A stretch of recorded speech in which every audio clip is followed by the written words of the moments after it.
নমস্কাৰ দৰ্শকসকল, এইবাৰ 8 মাৰ্চ 2024 দিনটোত ভগৱান ভোলানাথৰ আশীৰ্বাদত মহাশিৱৰাত্ৰি দিব্য আৰু দুৰ্লভ মহাশুভ সংযোগ পৰিছে।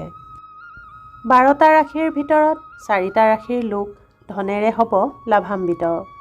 এইবাৰ ভগৱান শিৱই নিজে এই 4টা ৰাশিৰ সকলো দুখ কষ্ট দূৰ কৰিব। লগতে ভোলানাথৰ কৃপাত এই 4টা ৰাশিৰ লোকৰ জীৱনলৈ আহিব সুখ সমৃদ্ধি, যাৰ দ্বাৰা এইসকল লোকৰ জীৱন সলনি হৈ যাব। এই ভিডিঅ'ত আপোনালোকক এই 4 ৰাশিৰ বিষয়ে জনাম, যিটো তেওঁলোকৰ বাবে খুবেই মহত্বপূৰ্ণ। সেয়েহে ভিডিঅ'টো আৰম্ভণিৰ পৰা শেষলৈ চাব। দৰ্শকসকল, আপোনালোক সকলোৱে নিশ্চয় জানে যে ফাগুন মাহৰ কৃষ্ণপক্ষৰ চতুৰ্দশী তিথিৰ দিনা ভগৱান ভোলানাথ আৰু পাৰ্বতী দেৱীৰ বিবাহ উৎসৱ মনোৱা হয়। এই দিনটোক মহাশিৱৰাত্ৰি বুলি কোৱা হয়।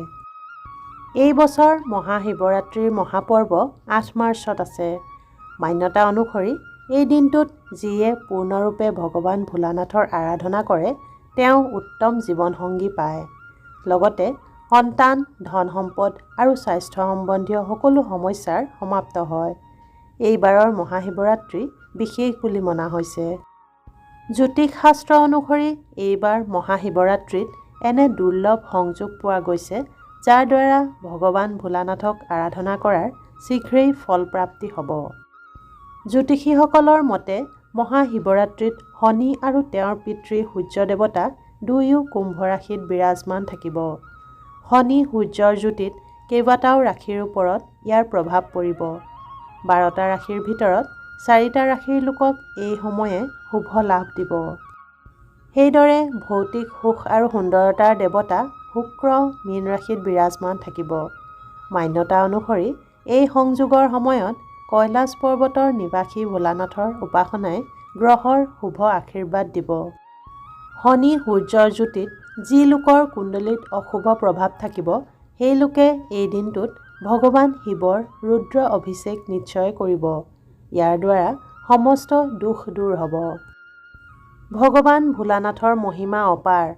কোৱা হয় যে শিৱৰাত্ৰিৰ দিনা কোনো এনে শিৱলিংগক গাখীৰেৰে অভিষেক নিশ্চয় কৰিব, য'ত বহু সময় ধৰি পূজা কৰা নাই। মান্যতা অনুসৰি ইয়াৰ দ্বাৰা সকলো ধৰণৰ দুখ সমাপ্ত হৈ যায়। এই সময়ত ভগৱান শিৱৰ মন্ত্ৰ ওম নমঃ শিৱায় 108 বাৰ জাপ কৰক। এই দিনটোত ভগৱান ভোলানাথৰ খুবেই শ্ৰদ্ধাৰে সঁচা মনেৰে পূজা অৰ্চনা কৰক। ইয়াৰ দ্বাৰা আপোনাৰ সমস্ত মনোকামনা পূৰ্ণ হ'ব। মহাশিৱৰাত্ৰিৰ দিনটোত মাটিৰ পাত্ৰত পানী বা গাখীৰ ভৰাই ওপৰত বেলপাত, ধতুৰা ফুল, চাউল আদি দি শিৱলিংগৰ ওপৰত ঢালিব। যদি আপোনাৰ ঘৰৰ ওচৰত ভগৱান শিৱৰ মন্দিৰ নাই, তেন্তে ঘৰতো আপুনি পাৰ্থিৱ শিৱলিংগ বনাই পূজা কৰিব পাৰে। পূজা কৰোঁতে মহামৃত্যুঞ্জয় মন্ত্ৰ বা ভগৱান শিৱৰ মন্ত্ৰ ওম নমঃ শিৱায় জাপ কৰিব। ইয়াৰ দ্বাৰা ভগৱান ভোলানাথ প্ৰসন্ন হ'ব। এতিয়া আহোঁ সেই 4টা ৰাশিৰ লোকৰ বিষয়লৈ, যি এইবাৰ মহাশিৱৰাত্ৰিত প্ৰচুৰ আশীৰ্বাদ পাত্ৰ হ'ব। লগতে তেওঁলোকৰ প্ৰচুৰ অৰ্থলাভৰ সম্ভাৱনা আছে। সেই ভাগ্যশালী ৰাশিৰ ভিতৰত প্ৰথম ৰাশিটো হ'ল তুলা ৰাশি। এই বছৰৰ শিৱৰাত্ৰিয়ে আপোনাৰ জীৱনলৈ খুবেই শুভ পৰিণাম আনিব। ভগৱান ভোলানাথ তুলা ৰাশিৰ লোকৰ ওপৰত অৰ্থাৎ আপোনাৰ ওপৰত সকলোতকৈ অধিক প্ৰসন্ন হ'ব। এই সময় আপোনাৰ বাবে খুবেই ভাল সময় হিচাপে প্ৰতিপন্ন হ'ব।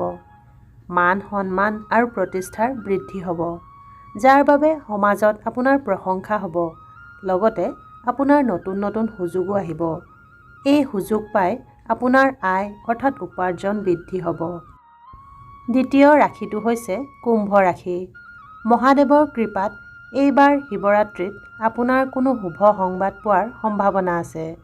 আপোনাৰ দ্বাৰা কৰা কামৰ আৰ্থিক লাভ হোৱাৰ পূৰ্ণ সম্ভাৱনা আছে। আগতকৈ আৰ্থিক স্থিতি ভাল হ'ব। ৰৈ থকা সকলো কাম পূৰ্ণ হ'ব। বন্ধু বান্ধৱৰ সৈতে মিলা প্ৰীতি বাঢ়িব। জীৱনসংগীৰ সৈতে সম্পৰ্ক আৰু বেছি মজবুত হ'ব। আপোনাৰ সকলো কাম সফলতাৰে পূৰ্ণ হ'ব। এইবাৰ ভগৱানৰ কৃপা যিহেতু আপোনাৰ ওপৰত থাকিব, সেয়েহে ধন সম্বন্ধীয় সমস্যাবোৰ দূৰ হ'ব, যাৰ বাবে ঘৰখনত সুখ সমৃদ্ধিৰে ভৰি পৰিব। যি লোকে চাকৰি কৰে তেওঁলোকে পদোন্নতি পোৱাৰ সম্ভাৱনা আছে। যদি নতুন কোনো কাম আৰম্ভ কৰিব বিচাৰে তেন্তে কৰিব পাৰে। তৃতীয় ৰাশিটো হৈছে কন্যা ৰাশি। মহাদেৱৰ কৃপাত এই বছৰৰ শিৱৰাত্ৰিয়ে আপোনাৰ জীৱনলৈ সুখৰ পৰিণাম লৈ আহিব। মহাদেৱৰ কৃপাত এইবাৰ আপোনাৰ সকলো মনোকামনা পূৰ্ণ হ'ব। আপোনাৰ কেৱল ধন লাভেই নহয়, ব্যৱসায়তো খুব উন্নতি দেখিবলৈ পাব। লগতে যিসকলে চাকৰি কৰে তেওঁলোকৰ চাকৰিৰ ক্ষেত্ৰত শ্ৰীবৃদ্ধি হ'ব।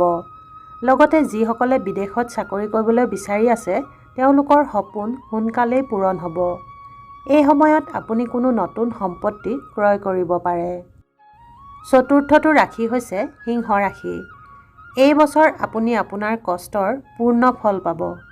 কাৰণ মহাদেৱৰ কৃপাত এইবাৰ আপোনাৰ জীৱনলৈ খুবেই শুভ পৰিণাম আনিব।